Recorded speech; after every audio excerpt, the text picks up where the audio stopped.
नमस्कार, जनता टीवी पर आप सभी दर्शकों का स्वागत है। मैं हूं आपके साथ महिमा सिंह कंवर। आज हम बात करेंगे उस पावन पर्व की जिसे हम नवरात्र कहते हैं और नवरात्रों में मां दुर्गा की उपासना बड़ी धूमधाम से की जाती है जिससे मां दुर्गा का आशीर्वाद प्राप्त हो सके।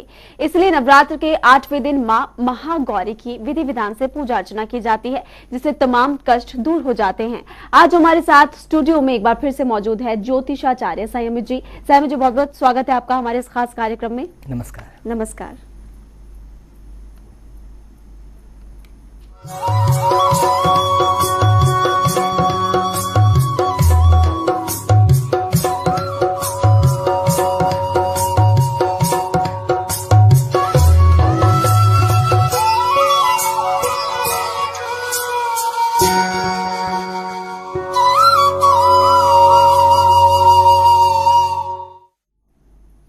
तो आज नवरात्र का 8वां दिन है। नवरात्र के 8वें दिन मां महागौरी की पूजा अर्चना की जाती है। ये मां दुर्गा की 9 शक्तियों में से 8वीं शक्ति है। तो आइए जानते हैं मां महागौरी की पूजा अर्चना के बारे में, पूजा विधि के बारे में आपको विस्तार से बताते हैं।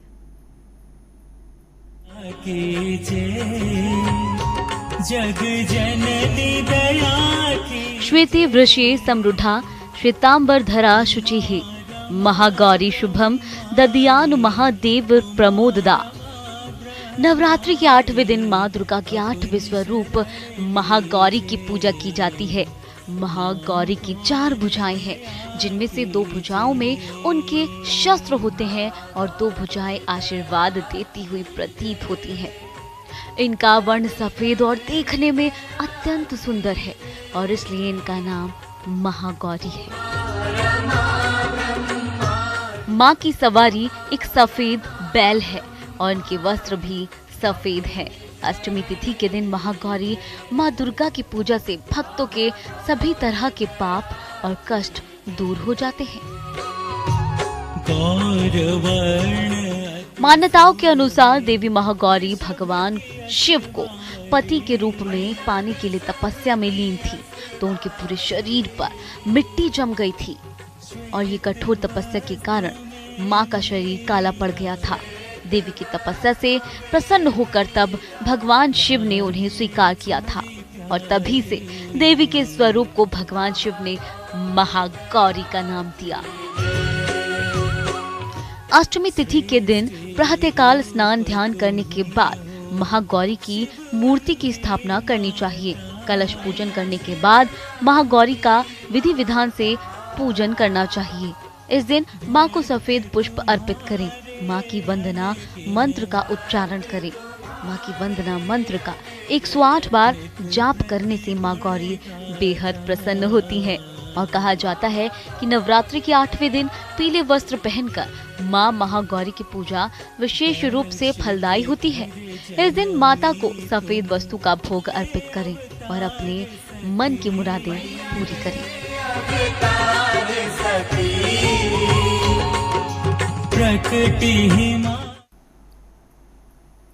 तो आज के दिन मां महागौरी की पूजा अर्चना की जाती है। हमारे साथ स्टूडियो में मौजूद है पंडित जी। पंडित जी से जानते हैं पूजा की विधि के बारे में, कथा के बारे में। तो पंडित जी, सबसे पहले तमाम दर्शकों को बताइए कि मां महागौरी की कथा क्या है।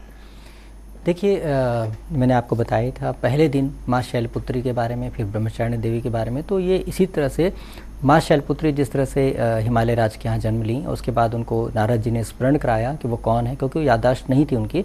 जैसे हर मनुष्य को अपने पिछले जन्म का पता नहीं होता है, तो उसी तरह से मनुष्य योनि में जब जन्म लिया तो उनकी याददाश्त नहीं थी, लेकिन चूंकि देवी थी तो उनको स्मरण करना जरूरी था कि उनका उद्देश्य क्या है। इस तरह से नारद जी ने उनको स्मरण कराया। स्मरण के बाद उनको पता लगा कि उनको शिव जी को प्राप्त करना पति के रूप में। उन्होंने कठोर तपस्या करना शुरू किया और देवी ब्रह्मचारिणी का रूप धारण किया।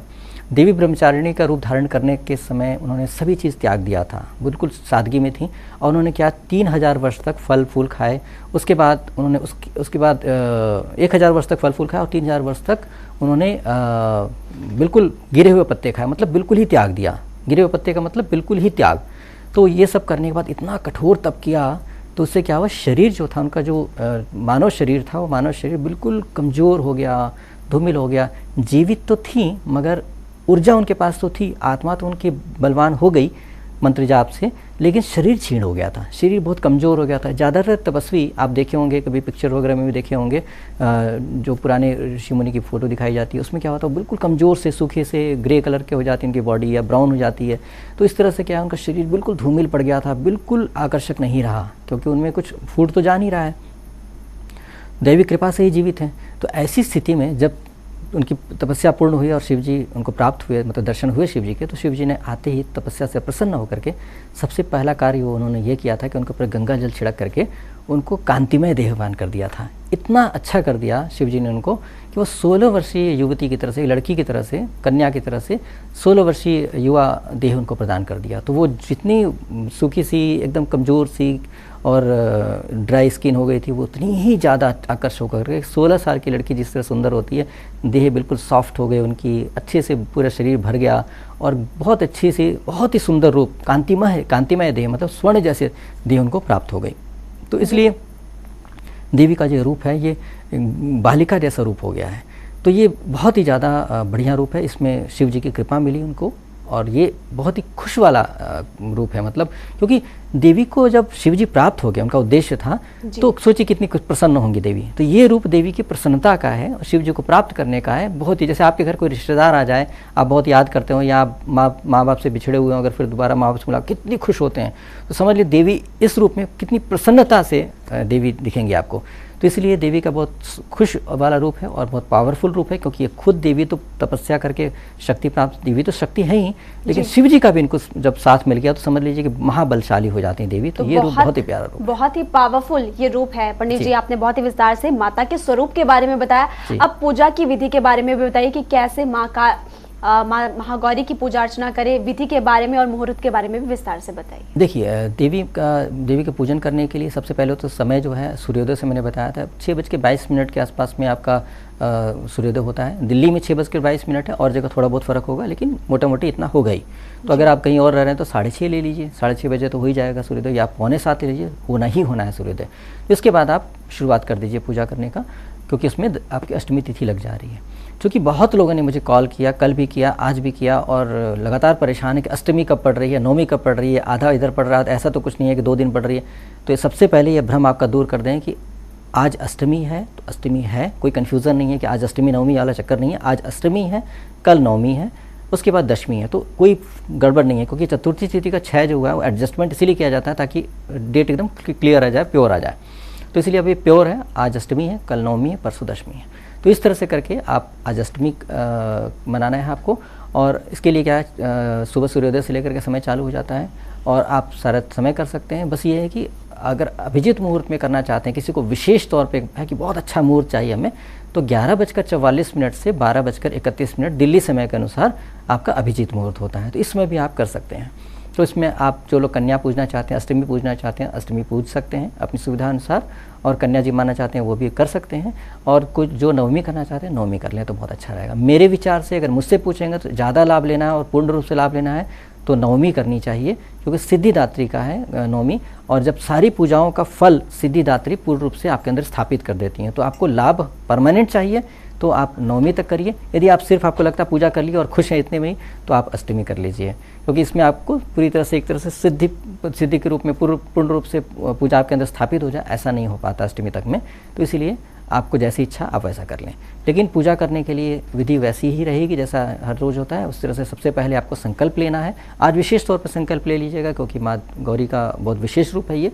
और हाथ में जल लेकर के अपना नाम गोत्र नक्षत्र राशि बोल करके उनसे प्रार्थना, परमात्मा से प्रार्थना की, परमात्मा मैं आज महागौरी के रूप, देवी माँ के महागौरी रूप के पूजन करने जा रहे हैं, कृपा करके मुझे सहयोग करें जिससे ये मेरा पूजन निर्विघ्न पूर्ण हो, इसका फल देवी माँ प्रसन्न होकर के तत्क्षण पूजन पूर्ण होते ही प्रदान करें।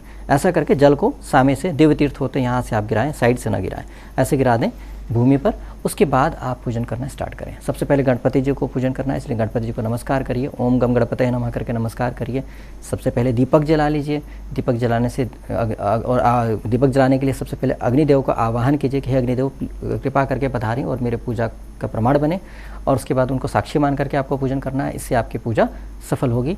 और उसके बाद फिर पंचोपचार से पूजन करना है। उसमें आपको फल फूल मिठाई वस्त्र सुगंध चढ़ाना है। गणपति जी को मोदक प्रिय है, लड्डू प्रिय है, और साथ साथ धूप की घास आपको चढ़ानी है। धो करके चढ़ानी है, सीधा उठा करके नहीं चढ़ाना है, क्योंकि सबसे पहले आपको जल से धो देना, उसके बाद गंगा जल से धोना है, उसके बाद चढ़ा दें। 11 धूप की घास हो चल जाएगा, ज़्यादा हो तो और अच्छी बात है। उसके बाद क्या करना है कि आपको गणपति जी को नमस्कार करके उनसे कहना है कि हे गणपति देव, कृपा करके मेरे अब तक के सारे जन्मों के पापों दोष के लिए मुझे क्षमा करते हुए मुझे अवसर प्रदान करें, मुझे आशीर्वाद प्रदान करें, जिससे मैं महागौरी देवी माँ के महागौरी रूप के पूजन कर सकूं, या और इसका फल मुझे देवी माँ प्रसन्न होकर तत्क्षण प्रदान करें। ऐसा करके उनसे आशीर्वाद मांग लें और कहें कि ये मेरा पूजन निर्विघ्न पूर्ण हो, ये जरूर कहें। तो इससे क्या होगा कि आपको गणपति जी का आशीर्वाद मिलता है, और उसके बाद उनको नमस्कार कर उनका मत्था टेक करके उसके बाद आप देवी माँ गौरी की पूजन करने के लिए आते हैं। देवी माँ गौरी का आज बहुत ही प्यारा रूप है, और चूँकि देवी माँ गौरी शिव जी को प्राप्त हो गई हैं, तो उनको जितना श्रृंगार करें, जैसे आपकी सहेली की, अगर कोई महिला की सहेली की शादी होती है तो क्या हर सहेली सजाती है, अच्छे से अच्छा उसको वस्त्र पहनाएगी, उसको जो भी सजा सकती है, क्योंकि मेरी बहन या मेरी दोस्त की शादी है तो उसको जितना सजा सकती सजाती हैं। उसी तरह से महागौरी एक तरह से पुनः अपने पति को प्राप्त हो रही हैं, शिव जी को प्राप्त हो रही हैं। तो इसलिए क्या है कि ऐसे में जितना आप सजाएंगे उतना अच्छा रहेगा। तो आज श्रृंगार के आभूषण जो भी चीज़ आप चढ़ाना चाहती हैं आप चढ़ा सकती हैं। और उसके बाद क्या करना है कि उसमें देवी माँ को अच्छे से पूजन करना है, बहुत अच्छे से सजा करके। तो उसमें क्या करना है कि आपको सबसे पहले उनको नमस्कार करके उनको फल फूल मिठाई वस्त्र, दीपक तो जलाना ही सबसे पहले, जैसे मैंने आपको बताया, सबसे पहले दीपक जलाएंगे, उसके बाद आप फल फूल मिठाई वस्त्र सुगंध इत्यादि चढ़ाएंगे। और साथ साथ ध्यान रहे कि आज देवी माँ का भोग है नारियल। नारियल का मतलब ये नहीं होता है कि नारियल के टुकड़े आप ले आएँ या सूखा नारियल। नारियल मतलब पूरा कंप्लीट नारियल, जो जल वाला नारियल होता है वो चढ़ाना है। अब बात ये बनती है कि नारियल क्यों चढ़ाएं, क्योंकि इस बार मैंने आपको नवरात्र में कोशिश किया है कि पूजा तो हमेशा बताते ही रहते हैं, इस बार आपको विशेष बात बताएं, ताकि इसीलिए आज ये नवरात्रि स्पेशल है, क्योंकि इसमें विशेष बात बताना है। क्योंकि आप पूजा करते हैं, आप उसमें तो क्यों कर रहे हैं, यूं ही वहम में आप भीड़ चाल चल रहे हैं, नहीं, ऐसा नहीं। वजह क्या है, क्यों कर रहे हैं, इसका वैज्ञानिक कारण क्या, ये तथ्य जब बताएंगे तब आपको मज़ा आएगा। अरे अच्छा ये कारण है, तब आपके अंदर श्रद्धा उत्पन्न होगी, भक्ति उत्पन्न होगी, और आप ठीक तरीके से करेंगे। तो देखिए नारियल क्यों चढ़ाते हैं ये बताएं। नारियल में एक विशेष गुण होता है कि नारियल का जो पेड़ होता है जूठा नहीं होता है। अब बोलिए कैसे। आम खाते हैं, आम की गुठली चूसते हैं, उसका जूठा होता है आपका, वो उसको आप बो देते हैं। अब वो जो पेड़ उग रहा है आपका जूठे नारियल के बीज से उग रहा है। जामुन खाते हैं, जूठा होता है, आप फेंकते। बेर खाते हैं, जूठा होता है, उससे पेड़ उग जाता है। तो ऐसा नहीं कि सारे होते हैं, लेकिन आमतौर पे आप जब लगाते हैं तो आप खाने के बाद ही तो लगाते हैं ना, कि भाई खा लेंगे। ऐसा तो नहीं कि पूरा आम, साबुत आम ही ले जाकर बढ़िया सा महंगा सा आम खरीदे और उसके बाद उसको आप बो दिए। ऐसा तो कभी नहीं होता है कि पूरा आम बोया जाता है। तो वो गुठली जो होती है वो हमेशा यूज्ड होती है और वो जूठी होती है। लेकिन नारियल का पेड़ ऐसा होता है कि नारियल अगर आप तोड़ देंगे खाने के लिए तो फिर उससे पेड़ नहीं बन सकता है। तो साबुत नारियल ही आपको बोना पड़ता है, उसमें अंकुर निकलता है तो साबुत होगा। तो इसीलिए क्या है कि नारियल जूठा नहीं होता है। तो इसी तरह से क्या है कि इसीलिए नारियल जो होता है, और केले के साथ भी ऐसा ही होता है, केला भी जूठा नहीं होता है, क्योंकि केला आप जब खाते हो उसमें बीज नहीं होता और केला डायरेक्ट पेड़ से पेड़ निकलता है। तो इसलिए क्या है कि नारियल और केला दोनों शुद्ध माना जाता है, इसलिए पूजन में इसका ज़्यादा इस्तेमाल होता है जी। तो अभी क्या है कि नारियल आप क्यों चढ़ा रही है पता लग गया। दूसरा है कि नारियल में एक विशेष बात होती है कि नारियल के अंदर जो जल होता है ना वो भी बड़ा पवित्र होता है, उसमें किसी का हाथ नहीं लगा होता है और पेड़ से शुद्ध बनता है, उसमें कोई दोष नहीं रहता है। पानी भी आप धरती से निकाल रहे हैं तो हो सकता है कि नीचे कोई अशुद्धि हो, बहुत तरह की अशुद्धि हो सकती है। किसी टॉयलेट से पानी होकर के अंदर धरती के अंदर जाता है, फिर फिल्टर होकर वहाँ तक पहुँच पाता है। लेकिन बहुत बार क्या होता है, अब जैसे कहते हैं ना कि दिल्ली में भी कि बोरिंग का पानी नहीं पीना चाहिए, बहुत पॉल्यूटेड हो गया। कैसे पॉल्यूटेड हो गया कि जो आप लोग ही पानी जो डाल रहे हैं धरती में सब तरफ नाली वाली, वो नीचे जा करके फिर वहाँ मिल जाता है उस पानी के साथ, इससे जल पॉल्यूटेड हो जा रहा है। तो अब वो पॉल्यूटेड जल आप पूजा में इस्तेमाल करेंगे, मजबूरी है, लोग करते हैं, करना पड़ता है। फिल्टर आप RO लगा लिया, कुछ भी लगा लिया, लेकिन पवित्र तो नहीं हो पाया ना। लेकिन नारियल के जल में तो वो प्रॉब्लम ही नहीं है। नारियल के जल में तो पेड़ में से फिल्टर होकर के वो इस तरह से पहुंच रहा है, तो सबसे शुद्ध जल तो नारियल का जल ही हुआ। तो आप वो जल चढ़ाते हैं। उसके अंदर जो गोला होता है वो भी बहुत फ़ायदेमंद होता है। अगर आप उसको क्रश करके आप बनाते हैं तो कोकोनट मिल्क बनता है, जो बहुत ही फ़ायदेमंद होता है, आपको इस्तेमाल करना चाहिए। इसके लिए विधि आप नेट पे जाके सर्च कीजिएगा तो पता लगेगा कोकोनट मिल्क। अगर आप मिल्क के बजाय कोकोनट मिल्क इस्तेमाल करने लगेंगे तो आपका स्वास्थ्य बहुत अच्छा रहने लगेगा और बहुत फ़ायदेमंद रहेगा। तो ये ऐसी पौष्टिक चीज़, ऐसी अच्छी चीज़ देवी ग्रहण कर रही हैं और आपको भी उपदेश दे रही हैं एक तरीके से कि आप ये भी ग्रहण करिए, आपके लिए बहुत फ़ायदेमंद रहेगा। तो देवी को नारियल का भोग लगाएं। बाकी आपको जो पसंद है मिठाई, आज ऐसा दिन है, खुशी का दिन है कि आप 50 तरह की मिठाई चढ़ाइए, 100 तरह की मिठाई चढ़ाइए। आपकी जितनी हैसियत है, जितनी इच्छा है, जितने भाव हैं, जितना पैसा है, उस हिसाब से आप सेवा कर सकते हैं देवी का और आनंद उत्सव मना सकते हैं। इसमें कोई रुकावट नहीं है। और साथ साथ क्या है कि देवी माँ का आज जाप करें बहुत अच्छे तरीके से। मैंने एक मंत्र बताया था, ओम ऐम ह्रीम क्लीम चामुंडाय विच्चे, ये मंत्र का जाप कर सकते हैं। और साथ साथ क्या है, ओम माँ महागौरी देव्ये नमः। उसके साथ ये भी बोल सकते हैं, या देवी सर्वभूतेषु माँ गौरी रूपेण संस्थिता नमस्तस्ये नमस्तस्ये नमस्तस्ये नमो नमः, ये भी बोल सकते हैं।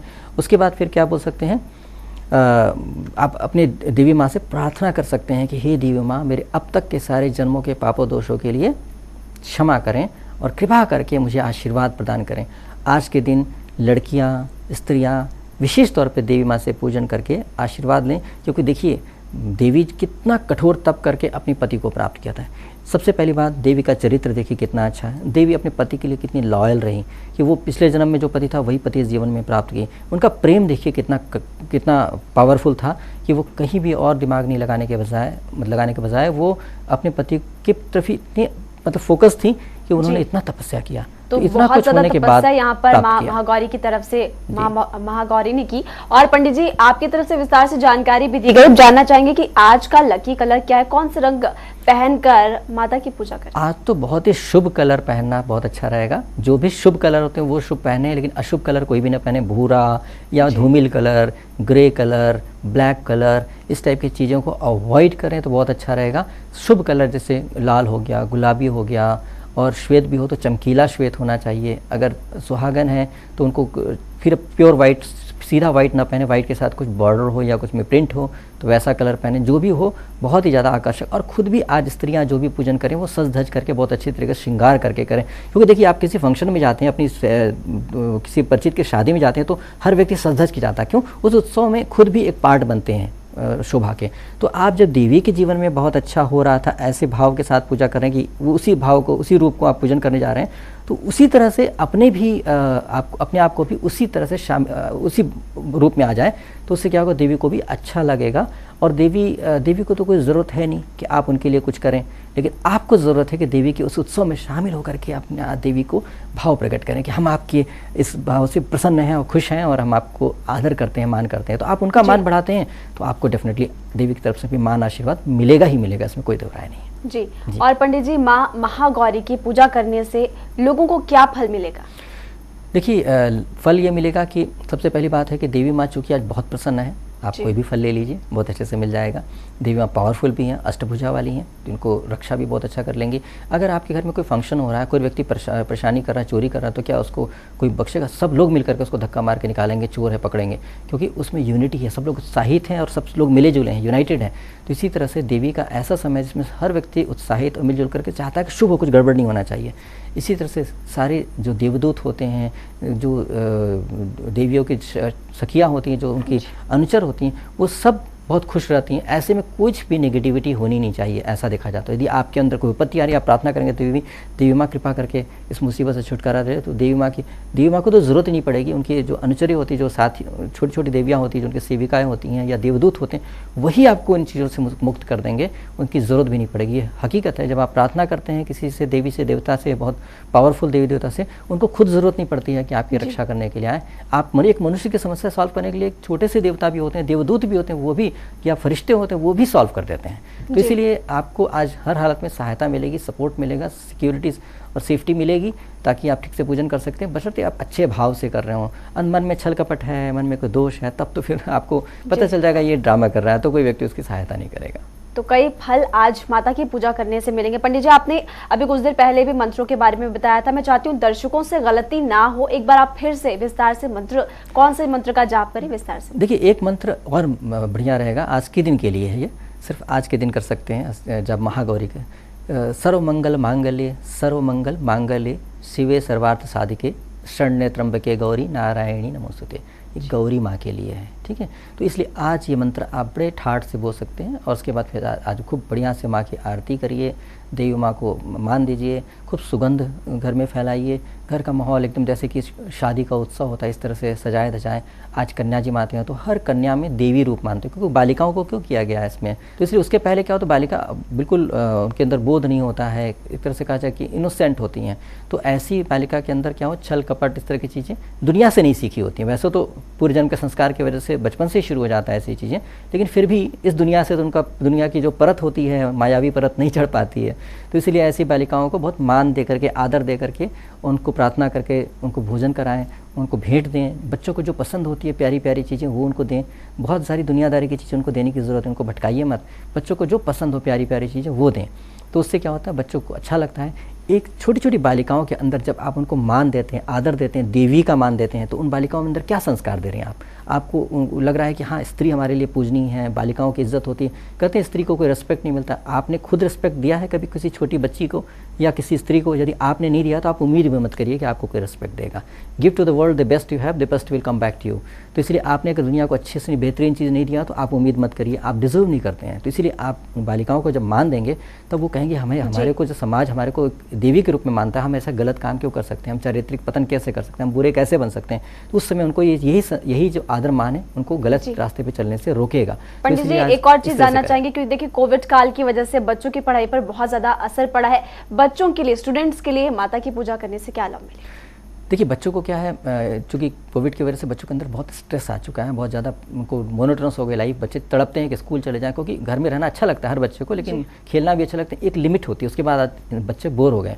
तो अभी क्या है कि देवी माँ का ये रूप सबसे आकर्षक है, सबसे सुंदर रूप है, सजाना धजना, खुशी का, उत्सव का समय। तो बच्चों को शामिल करिए। बच्चों को आप बाकी पूजा में शामिल नहीं कर पाए होंगे, लेकिन क्या अब शामिल कर सकते हैं। इसमें शामिल करने से बच्चों को खुशियाँ मनाने का मौका मिलेगा। बच्चे देखेंगे देवी का रूप। और बच्चों को व्याख्या करिए, आप शुरू से बताइए, शैलपुत्री माँ से लेकर महाब्रह्मचारिणी सब रूप को बताइए, तो पता चलेगा देवी माँ कितनी पावरफुल है। इससे बच्चों को एक और शिक्षा मिलती है कि स्त्री समाज में, हिंदू समाज में पूजनीय, आदरणीय है, तिरस्कार की बात नहीं है। स्त्री को जो आज की डेट पे लड़ती है कि स्त्री को अपना राइट चाहिए, स्त्री को राइट तो मिला ही हुआ है। बस ये है कि स्त्री अपना आचरण अगर सही रखेगी तो माननीय होगी ही होगी। जरूरी नहीं कि चरित्रवान स्त्री को हर व्यक्ति सलाम करके जाएगा, हर व्यक्ति बहुत ज़्यादा, लेकिन हर व्यक्ति हृदय से जानता है कि ये स्त्री बहुत अच्छी है, अच्छे चरित्र की, अंदर से हृदय से नमन करेगा और सामने से भी नमन करेगा मौका मिलने पर। ये बिल्कुल अच्छी सही बात है। और हर व्यक्ति आप देखिए, अपने दिल से पूछिए, क्या एक सामने एक चरित्रवान स्त्री जा रही है, उसके मन में उसके लिए आदरवान होगा, ये बहुत ज़्यादा मॉडर्न और बहुत ज़्यादा कैरेक्टरलेस लेडी जा रही हो? तो इसलिए आप हमेशा चरित्र को बनाने में बच्चों को संस्कार मिलेगा कि स्त्री समाज में पूजनीय है, स्त्री को आदर देना चाहिए, मान देना चाहिए, स्त्री के अंदर शक्ति है और कैसी कैसी शक्ति है ये आपको दिखेगा। तो बच्चों को समझाइए, सिखाइए, संस्कार दीजिए और बच्चों के अंदर भी अपनी पावर आएगी। लड़कियों को ये मिलेगा कि हाँ वो शक्तिशाली हैं, पावरफुल हैं, सब कुछ उनके विद्यमान है, कुछ कमी नहीं है। लड़कों को ये लगेगा, बच्चे जो होंगे लड़के, उनको लगेगा कि नहीं, स्त्री का आदर किया, लड़कियों को जो जिससे डिसरिस्पेक्ट करेंगे वो कभी नहीं होगा, समाज में संतुलन स्थापित होगा। पंडित जी, आपने बहुत ही विस्तार से पूजा की विधि के बारे में बताया कि कैसे पूजा करनी है, क्या लाभ इससे मिलेगा। एक बार फिर से आपको बहुत बहुत शुक्रिया जनता टीवी के साथ जुड़ने के लिए। आपको भी धन्यवाद। नमस्कार। तो आज के दिन आपको बताया कि माँ महागौरी की कैसे पूजा करें, क्या आपको लाभ मिलेगा, क्या मंत्र रहने वाला है, और एक बार फिर से आप सभी दर्शकों को नवरात्रों की ढेर सारी शुभकामनाएं।